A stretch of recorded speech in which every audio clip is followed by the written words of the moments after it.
नमस्कार सोमवार सकाळ को स्वागत। सोमवार आम शुणे आध्यात्मिकतार कथा। तो एबे तो आमर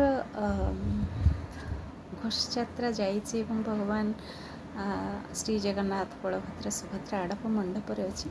तो आमे जाचे रथ बामन दृष्ट पुण्यं जन्म न भवति। रथर बामन दर्शन कहुए कहीं कौन तार महत्व रही कौन सब आमर धर्म अनुसार विश्वास अच्छे कौन कौन हुए रथरे प्रभु को दर्शन कले कौन कौन आमर उपकार होता है। चलते शुणा प्रतिवर्ष बलभद्र आम जाचे आषाढ़ शुक्ल द्वितीय भगवान गुंडीचा यात्रा हुए आउ सी जाती एवं जाइछन्ति श्री गुंडीचा मंदिर रे अच्छन्ति तांका मौसमा मंदिर रे।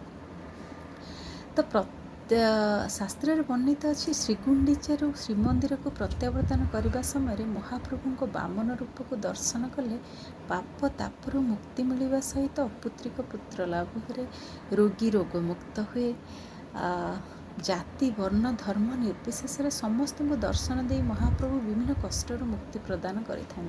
पुणी रथरे चतुर्धामूर्ति को दर्शन करने द्वारा कोटि जन्मर पुण्यफल मिलता है और मनोवांछित फल मिलवा सहित मनस्कामना पूर्ण होता है।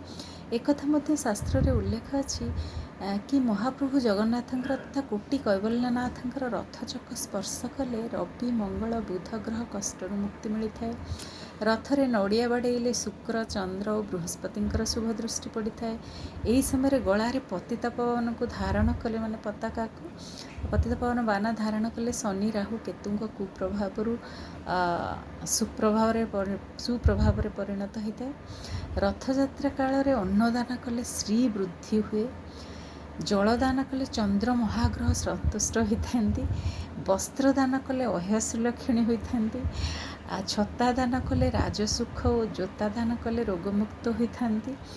रथरे बामन को दर्शन करी कोटि कैवल्यनाथ कैवल्य पान करी जोगी भोगी रोगी मोक्ष लाभ करती। तेणु चेष्टा करंतु आम समस्ते जाचे आम समस्ते भी जाए से समय रे दर्शन करने को रथरे।